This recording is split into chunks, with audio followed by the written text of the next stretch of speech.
μπορώ, δεν μπορώ.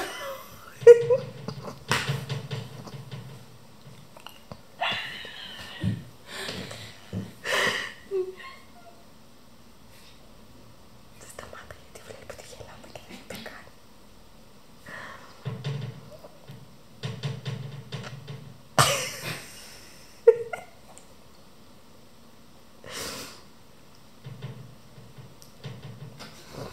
Τι βάζει? Θα σκαρβαλώσω από τον Νίκο. Spider cat. Ναι. Εδώ ξέρεις, γιγαντόρες.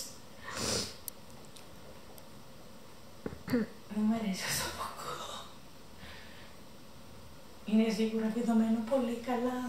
Ναι, είπα στο ψυκτικό ότι ανεβαίνουν και γάτες.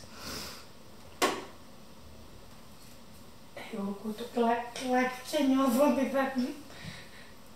Ψάχνει την τρύπα της τώρα, έτσι.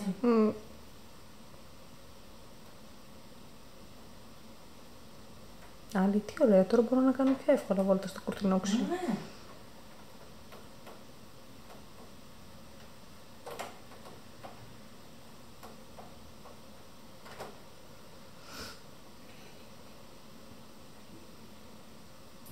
Της ταιριάζει το τείχος σαν φόντο. Είναι τα καλύτερα. Τώρα έξω του γεύτηκε τον έβαψα αυτό το χρώμα. Τι κάνει? Βγήκε μια τρύπα και χώνει μέσα το πατούσι της. Θα φτιάξει το κλιματιστικό. Όχι, τα έχει κλείσει όλα.